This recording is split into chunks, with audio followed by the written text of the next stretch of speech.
Hey there, Gemini. Let's go ahead and get right into what energies you can expect for the last couple of weeks of February, February 15th through the 28th.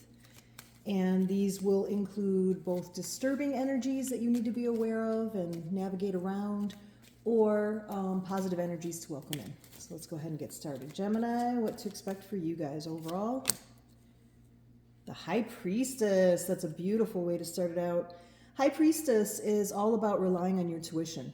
It's about being able to take the time to ask a question or to read a room or to read a situation and to be able to trust the guidance that comes from within. Let's see how this affects other parts.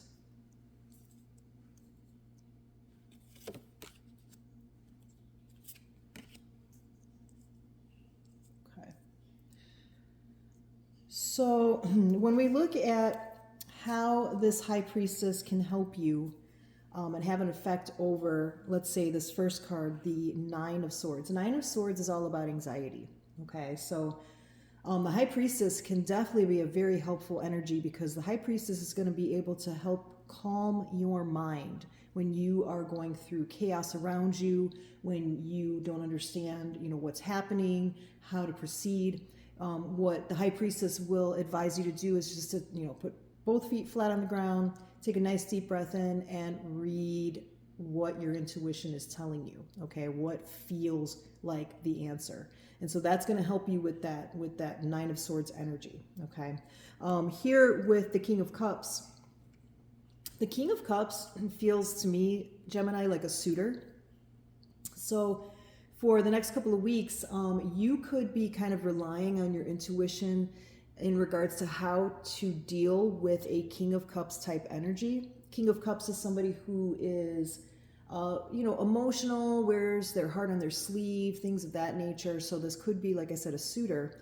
So this would be about you really, advising yourself based on your intuition on how to proceed with this person. So for some of you, this is about maybe somebody who's coming on very strongly, and you'll have to look at it like, is this love bombing? Is this something that I should be open to, right? So you will have to really kind of guide yourself onto how to feel about this King of Cups. This is also about how you choose to show your emotions here. For some of you, you're going to be reserved like the High Priestess is, for some of you, this is telling you like it's advising you intuitively to, be open about your emotions, speak your truth, speak your emotions. If you like somebody, if you want something, to talk about it. Now here with the Queen of Swords is about calling things as they are. Queen of Swords is very no nonsense. She is very much a person that, just cuts to the truth with things. And sometimes her tongue can be quite sharp, right? So she can kind of say things in a callous way.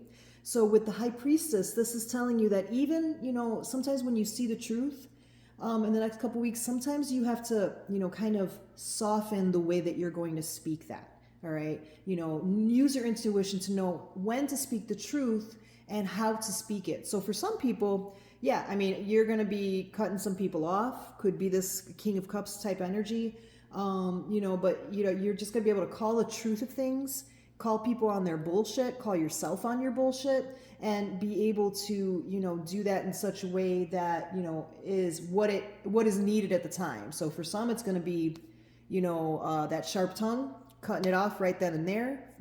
Sometimes we need to talk to ourselves in such a very, type of way, like authoritarian type way. Sometimes we need that for ourselves. So it'll be that, or it'll be like, hey, maybe not speak it as harshly. If you have to relate something and you have to speak the truth, do it in a softer way that still gets the point across, but, doesn't leave a mark. All right, let's take a look at what else we need to look at here.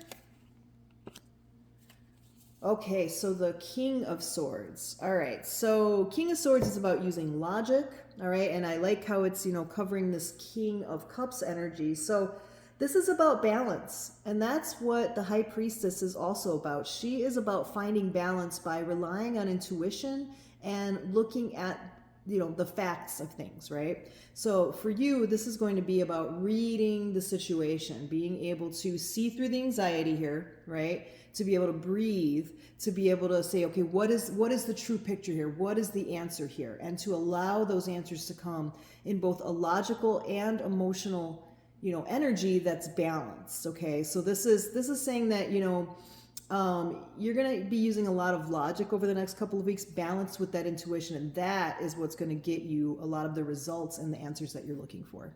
All right, Gemini, I hope that was helpful. If you would like a one-on-one reading, you can message me at the email address below. Please remember to like, share, and subscribe so that you're not missing out on all of the goodies that I release weekly, like videos like this, but also guided meditations that can help you. All right, guys, have a beautiful next couple weeks, and I will talk to you soon. Bye.